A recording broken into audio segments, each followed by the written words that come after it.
Hello बच्चों, नमस्कार। क्या हाल चाल, कैसे आप सब? आई होप स्वस्थ होंगे, मस्त होंगे, फिट और फाइन होंगे। राम राम भाई सारे, नारायण महादेव, बोलो जय बाबा की। लिविंग वर्ड का जो माइंड मैप था, बहुत बहुत सारे बच्चों ने उसको देखा है। मैं समझ पा रहा हूँ कि आपको उसकी रिक्वायरमेंट थी, आप उसका फायदा उठा रहे हैं। आज हमें बात करनी है जीव जगत के वर्गीकरण की। एक समस्या थी कि भाई स्लाइड को क्या करना है, ब्लैक कर देना, वो मैंने कर दिया। कुछ और भी रहेगा आप बताइएगा, पढ़िए। और ये वीडियो अभी आप देख रहे होंगे तो शाम को, मतलब कि आज शाम को हम लोग क्या कर रहे होंगे, बायोलॉजिकल क्लासिफिकेशन की क्वेश्चन प्रैक्टिस भी कर रहे होंगे। ठीक है, तो जो वर्गीकरण था, पहला वर्गीकरण वो उपयोग पर आधारित था। भाई मान लीजिए अगर उससे तेल मिल रहा है तो क्या कह दिया, तेलीय फसल कह दिया। अगर दवाइयां मिल रही है तो औषधीय फसल कह दिया, मेडिसिनल क्रॉप कह दिया, इस तरीके से। फिर जो है थोड़ा बहुत जो एक साइंटिफिक तरीके से काम करने की कोशिश करी। पहला प्रयास अरस्तु ने किया। अरस्तु ने क्या किया, हाइट के आधार पर पादपों को शाक, झाड़ी और वृक्ष में डिवाइड किया और जंतुओं को एनाइमा और इनाइमा में डिवाइड किया। बाद में लिनियस आए जिन्होंने टू किंगडम क्लासिफिकेशन दिया, जहां पर सेल वॉल प्रेजेंट था उसको प्लांटी कहा, सेल वॉल एब्सेंट था एनिमिलिया कहा। लेकिन लिनियस के क्लासिफिकेशन की सबसे बड़ी समस्या ये थी कि वो प्रोकैरियोट यूकैरियोट में भेद नहीं करता था।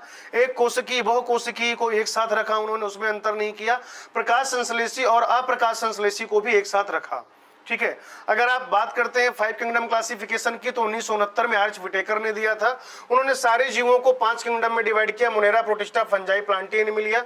इसका आधार क्या था, तो कोशिका की संरचना, काय संरचना या शारीर संरचना, पोषण की प्रक्रिया यानी कि मोड ऑफ न्यूट्रिशन, प्रजनन और जातिवृत्तीय संबंध।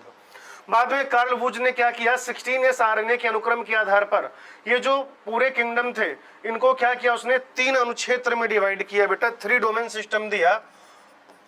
ठीक है, जो मोनेरा था उसको आर्की बैक्टीरिया, यू बैक्टीरिया में डिवाइड किया और यूकैरिया में प्रोटिस्टा, फंजाई, प्लांटी, एनिमिलिया। यानी कि जो 3 डोमेन सिस्टम थे उसमें 6 किंगडम पाए जाते हैं। एक तो आर्किया डोमेन में आर्की बैक्टीरिया, बैक्टीरिया डोमेन में यू बैक्टीरिया और यूकैरिया में प्रोटिस्टा, फंजाई, प्लांटी और एनिमिलिया। ये टेबल आपको एनसीईआरटी मिल जाएगी। ठीक है, अगर आप मोनेरा, प्रोटिस्टा, फंजाई, प्लांटी और एनिमिलिया की देखें तो जो मोनेरा है बेटा वो प्रोकैरियोट है, बाकी सारे कैसे हैं, यूकैरियोटिक है। मोनेरा में पेप्टिडोग्लाइकन की सेल वॉल पाई जाती है, लेकिन अगर आप प्रोटिस्टा में देखें तो कुछ में सेलुलोज है, बाकी नहीं पाई जाती है। ठीक है भाई, अगर आप देखते हैं फंजाई में, तो फंजाई में क्या हो जाएगा भाई, काइटिनस सेल वॉल पाया जाता है, यानी कि काइटिन का बना हुआ सेल वॉल पाया जाता है। ठीक है, और प्लांटी में क्या हो जाएगा, सेलुलोज का बना हुआ सेल वॉल पाया जाएगा। एनिमिलिया में सेल वॉल एब्सेंट है। केंद्रक की अगर आप बात करेंगे, प्रोकैरियोट मोनेरा में अनुपस्थित है, बाकी सब में उपस्थित है। मोनेरा और प्रोटिस्टा में यूनिसेलुलर ऑर्गेनिज्म है, कोशिकीय काय संरचना है, बहुकोशिकीय या अगर आप कहेंगे तो अदृढ़ ऊतक पाए जाते हैं। भाई क्या पाए जाते हैं, अदृढ़ ऊतक, अदृढ़ ऊतक पाए जाते हैं, लूज टिश्यू पाए जाते हैं फंजाई में। प्लांटी जो है वो कैसे हो जाएंगे, बहुकोशिकीय हो जाएंगे। भाई प्लांटी कैसे बेटा, बहुकोशिकीय हो जाएंगे। क्लियर। पोषण की विधि अगर आप बैक्टीरिया में देखते हैं, स्वपोषी भी है, परपोषी है। स्वपोषी में बेटा प्रकाश संश्लेषी भी है और रसायन संश्लेषी भी है।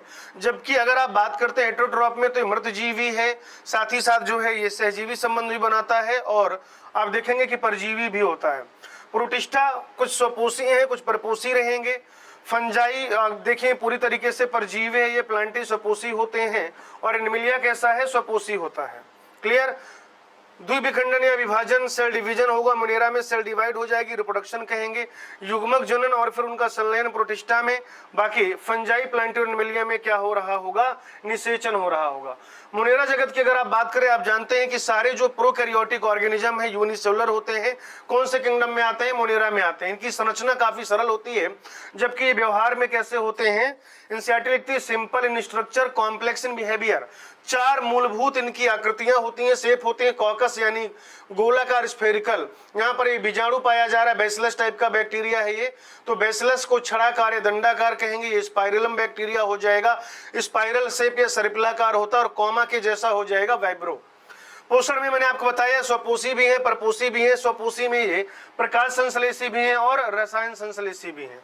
अगर यहाँ पर हम लोग बात करते हैं बेटा इनके मोड ऑफ न्यूट्रिशन की, तो परपोषी में क्या क्या हो जाएगा बताइए जरा मुझे।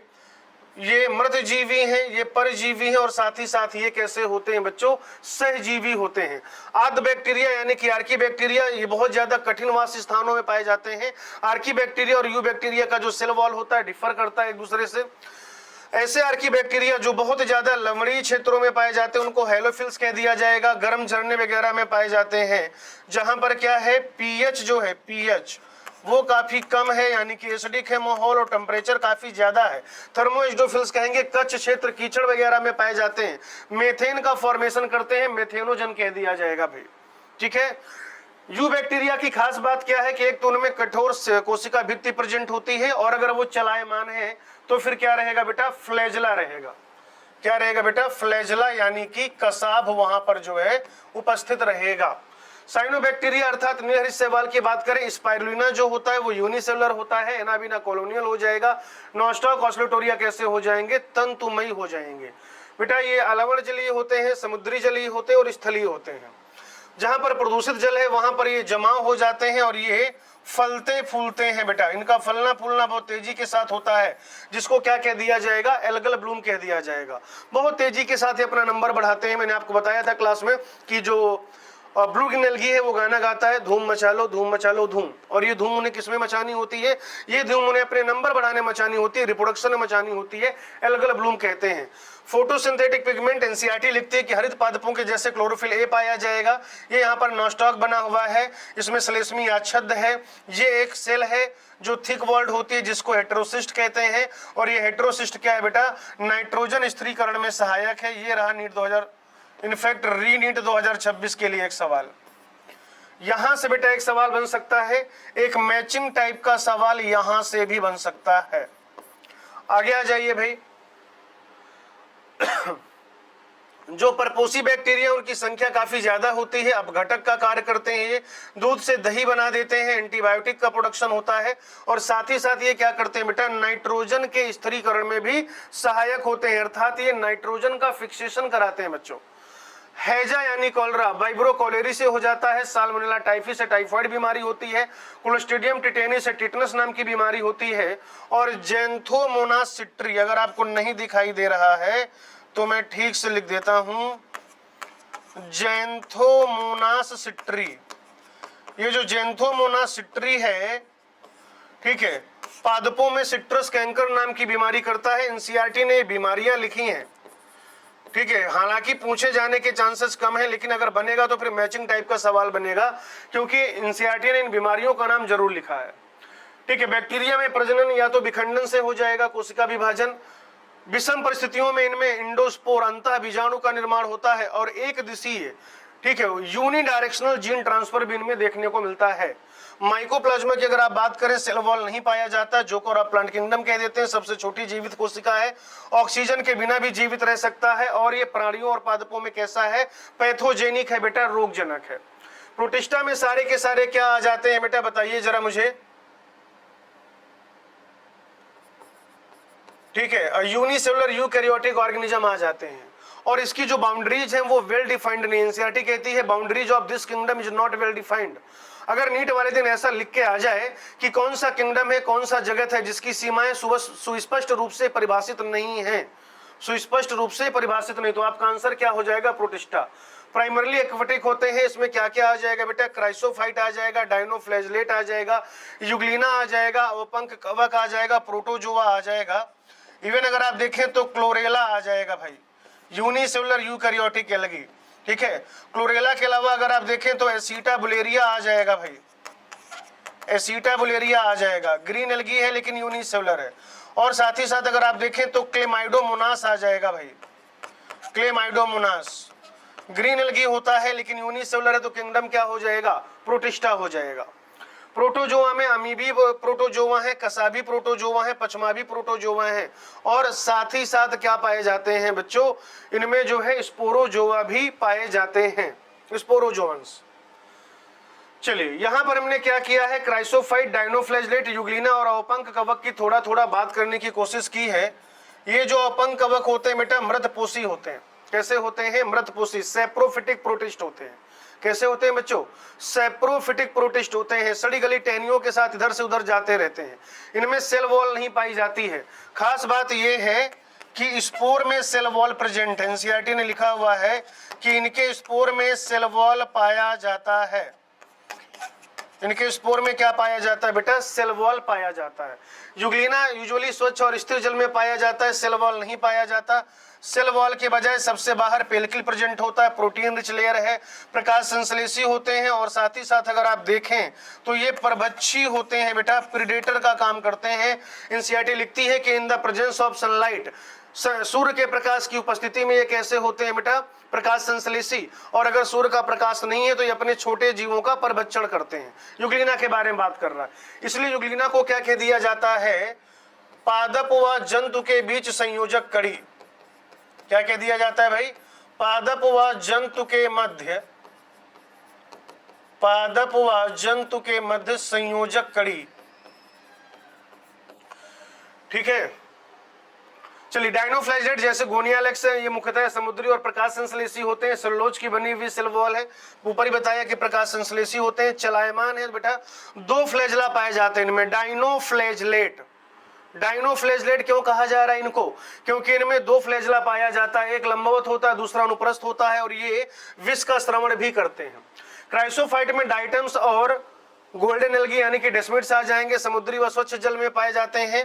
ठीक है, प्रकाश संश्लेषी है, सेलुलोज और सिलिका का बना हुआ सेल वॉल है, साबुनदानी के जैसा डाई एटमी मृदा का निर्माण करते हैं। ये समुद्र के मुख्य उत्पादक हैं और जल में निश्चेष्ट रूप से गति करते हैं, जल में निश्चेष्ट गति, क्योंकि ये कैसे होते हैं, प्लवक होते हैं बेटा, प्लैंकटन होते हैं।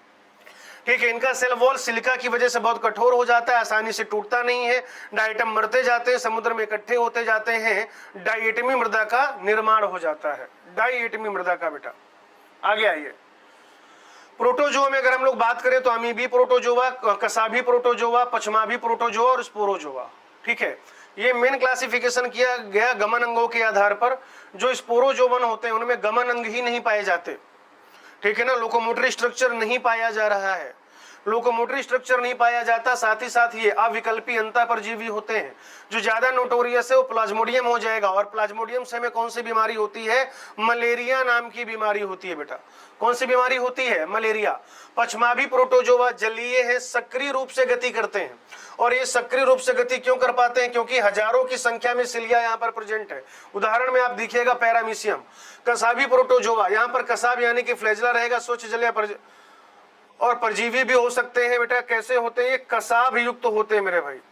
कैसे होते हैं ये, कसाब युक्त यानी कि फ्लैजेलेटेड होंगे। जैसे उदाहरण के तौर पे हम लोग याद रख सकते हैं ट्रिपैनोसोमा, और जो ट्रिपैनोसोमा है उससे हमें कौन सी बीमारी हो जाती है, तो आप कहोगे सर ट्रिपैनोसोमा से होती है स्लीपिंग सिकनेस। कैसा होता है बेटा, स्लीपिंग सिकनेस नाम की बीमारी होती है, स्लीपिंग सिकनेस। ठीक है, तो यहाँ पे इसको हम लोग कहेंगे स्वच्छंद या फिर परजीवी।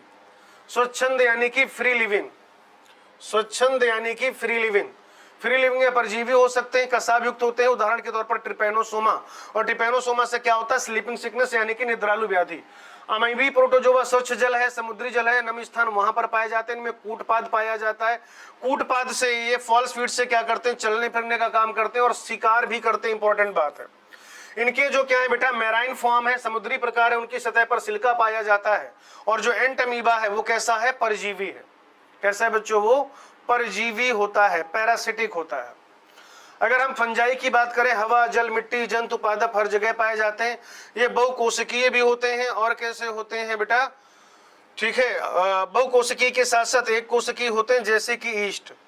सामान्यतः ये तंतुमयी होते हैं, और कई बार इनमें क्या हो जाएगा, अगर हम लोग देखें तो जो तंतु है नहीं पाया जाएगा।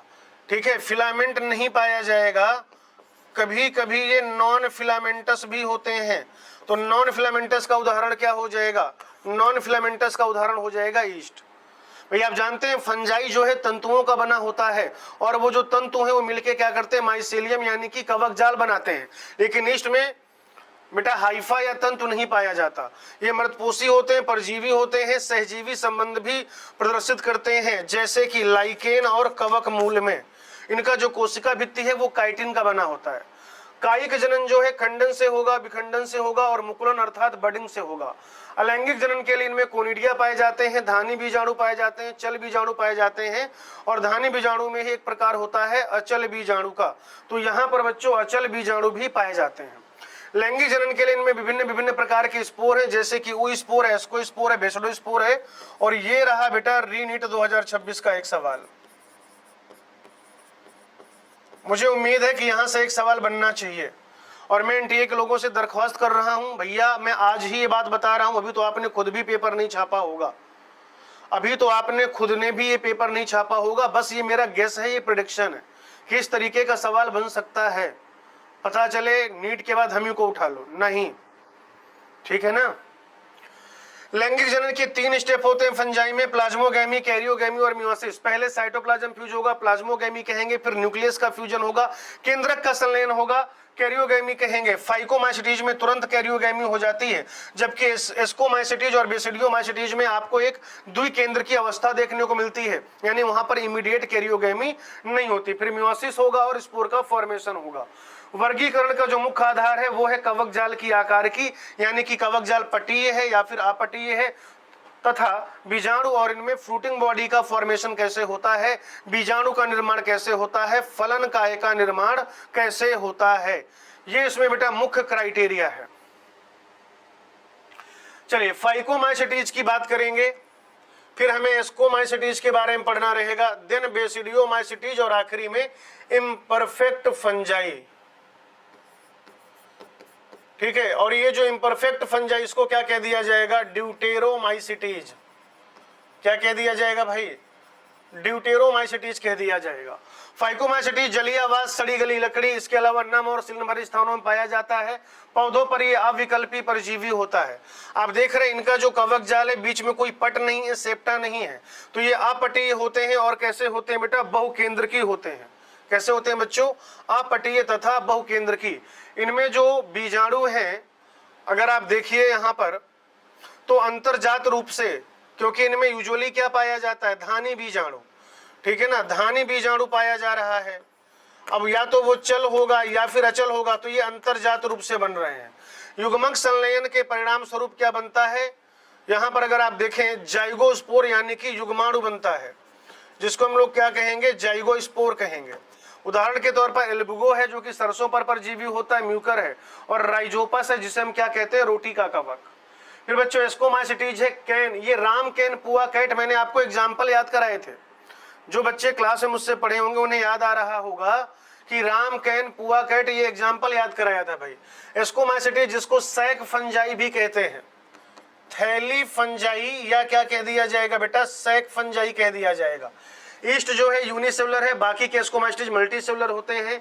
इनका जो कवक जाल है, इनफैक्ट फाइकोमाइसिटीज के अलावा बाकी सबका जो कवक जाल है वो कैसा होगा, साकित और पटीय होगा। अलैंगिक बीजाणु यहाँ पर कोनिडिया एक्सोजीनियस बनते हैं। लैंगिक बीजाणु एस्कोस्पोर एंडोजीनियसली फॉर्म होते हैं। फलन का एस्कोकार्प कहा जाएगा। East Penicillium Aspergillus Claviceps Neurospora moral और ट्रफल इसके एग्जाम्पल हो जाएंगे। न्यूरोस्पोरा को आनुवंशिक कार्यों में बहुत ज्यादा इस्तेमाल में लिया जाता है। बेसिडोमाइसिटीज में जिसमें पक्सिनिया है, स्टेलगो है और एगेरिकस है, पुआ ऐसे याद किया था। Mushroom bracket fungi puff ball कह देंगे। कवक जाल साखित और पटीय होता है। अलैंगिक बीजाणु प्रायः इनमें आपको नहीं देखने को मिलेगा, कायिक जनन खंडन के द्वारा होगा। लैंगिक अंग अनुपस्थित होते हैं लेकिन लैंगिक बीजाणु प्रेजेंट होगा। बेसिडियोस्पोर कहेंगे, एक्सोजीनियसली फॉर्म होता है। फलन काय हो जाएगा, बेसिडियोकार्प, एगेरिकस मशरूम कहेंगे, एस्टोलिगो कंड और पक्सिनिया किट फंगस हो जाएगा बेटा। तो इन दोनों का देखो, एस्कोमाइसिटीज और बेसिडियोमाइसिटीज के स्पोर से भी सवाल आता है। एस्कोमाइसिटीज और बेसिडियोमाइसिटीज के स्पोर से भी सवाल आता है। एस्कोमाइसिटीज का ध्यान से सुनेंगे, एस्कोमाइसिटीज का जो अलैंगिक बीजाणु है वो अलैंगिक बीजाणु कैसा होता है बच्चों, बहिर्जात रूप से बनता है, एक्सोजीनस होता है, कोनिडिया कहेंगे। और जो इसका जो है लैंगिक बीजाणु है जिसे आप क्या कहते हैं, एस्कोस्पोर, वो एंडोजीनियसली बनता है। जबकि जो बेसिडियोमाइसिटीज है उसका जो बेसिडियोस्पोर है वो एक्सोजीनियसली बनता है, बहिर्जात रूप से। फलन का है, यहाँ पर एस्कोकार्प है, यहाँ पर बेसिडोकार्प है। ड्यूटेरोमाइसिटीज को इम्परफेक्ट फंजाई कहते हैं। कैट लिखा हुआ है, कोलिटोट्राइकम अल्टरनेरिया ट्राइकोडर्मा। तो बेटा इसको इम्परफेक्ट फंजाई कहते हैं। क्यों कहते हैं इसको इम्परफेक्ट फंजाई, क्योंकि यहाँ पर केवल और केवल क्या देखा जाता है, अलैंगिक जनन देखा जाता है, असेक्सुअल मोड ऑफ रिप्रोडक्शन देखा जाता है, लैंगिक जनन नहीं पाया जाता। इनमें जो अलैंगिक बीजाणु है कोनिडिया है, ये अपशिष्ट के घटक होते हैं। उदाहरण के तौर पर आपको याद रखना, अल्टरनेरिया, कोलिटोट्राइकम और ट्राइकोडर्मा। ठीक है, यहाँ स्पोर से एक सवाल बनना चाहिए, यानी घूम फिर के इसी के आसपास सवाल आएगा भाई नीट वाले दिन। मैं थोड़ा ज्यादा स्पीड से करा रहा हूं ताकि आपका ज्यादा टाइम वेस्ट ना हो। अगर आपको स्पीड ज्यादा लगती है तो मुझे कमेंट में बताइएगा, तो प्लांट किंगडम वाले में मैं क्या करूंगा, स्पीड थोड़ा सा कम कर दूंगा। प्लांट किंगडम वाले में क्या करूंगा, मैं स्पीड थोड़ा कम कर दूंगा। चलिए विषाणु की बात कर लेते हैं। नॉन लिविंग और लिविंग, निर्जीव और सजीव के बीच की कड़ी है, अविकल्पी परजीवी है।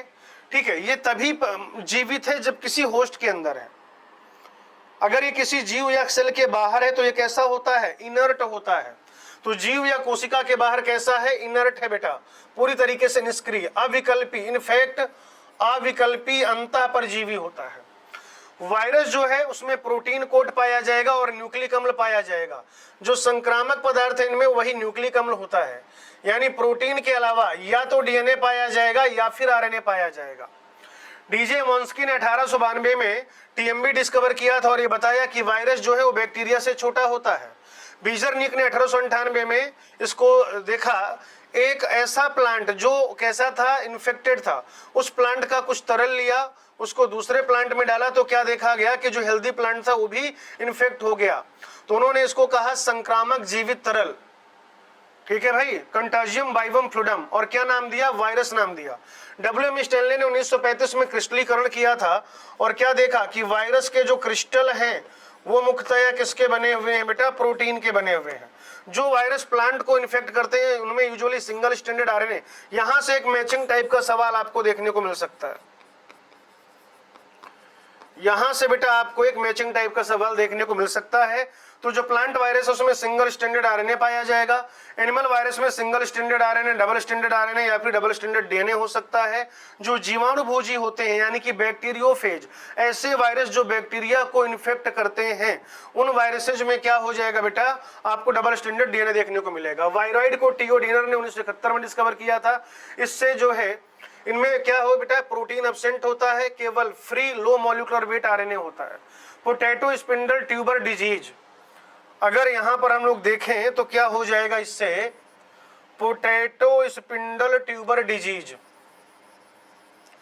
पीएसटीडी हो जाता है बेटा, पीएसटीडी, पोटैटो स्पिंडल ट्यूबर डिजीज, पुरुषंक यानी कि प्रियॉन्स। ठीक है, एबनॉर्मली फोल्डेड प्रोटीन है, सामान्य रूप से मुड़ी हुई प्रोटीन है, न्यूरोलॉजिकल बीमारी कॉज करती है जैसे कि सीआर जैकब डिजीज या फिर बोवाइन स्पॉन्जिफॉर्म इंसेफेलोपैथी। वायरस के आकार के होते हैं, लाइकेन जो है कवक और शैवाल से मिलकर बनता है। कवक के पैटर्न, कवक वाला जो हिस्सा उसको माइकोबायोन्ट कह देंगे, माइकोबायोन्ट, और शैवाल वाले को क्या कह देंगे बेटा, फाइकोबायोन्ट कह देंगे। ठीक है, कवक जो है आवाज देगा, जल देगा, खनिज उपलब्ध कराएगा, शैवाल जो है प्रकाश संश्लेषण करेगा, और लाइकेन जो है वो प्रदूषित क्षेत्रों में नहीं उगते हैं। They are very good pollution indicator. ठीक है, तो हमने लगभग 24-25 मिनट में बेटा ये चैप्टर अपना कंप्लीट कर लिया है। मैं आपको इसका पीडीएफ टेलीग्राम पे वापस से दे दूंगा। इसी वीडियो के लिए, ये जो वीडियो आप देख रहे हैं, इसी वीडियो के लिंक में हमारे अगले साल के बैच का एक्सेस होगा, टेलीग्राम चैनल का एक्सेस होगा, हमारे ऐप का एक्सेस होगा। तो टेलीग्राम चैनल जिन बच्चों ने नहीं ज्वाइन किया है उसको ज्वाइन करिएगा, वहां पर आपको इसका पीडीएफ भी मिल जाएगा। मुझे कहीं ना कहीं पता नहीं क्यों अभी लग रहा है कि शायद ज्यादा स्पीड में हो गया काम ये। अगर आपको स्पीड ज्यादा लगी हो तो प्लीज मुझे इन्फॉर्म करिएगा ताकि मैं अगली वीडियो में, और थोड़ा जल्दी कमेंट करिएगा ताकि मैं अगली वीडियो में जो स्पीड है उसको नॉर्मल रख सकूं। बाकी हंसते रहिए, मुस्कुराते रहिए, पढ़ते रहिए, लिखते रहिए, लेक्चर रिवाइज करते रहिए, डीपीपी सॉल्व करते रहिए, एनसीईआरटी रीडिंग करते रहिए। आपका ध्यान अपने लक्ष्य पर बनाए रखिए और हमेशा ध्यान रखिए, जब तक फोड़ेंगे नहीं तब तक छोड़ेंगे नहीं। आज की कथा यहीं तक, आगे I will take it on next class. Thank you, धन्यवाद, भारत माता की जय।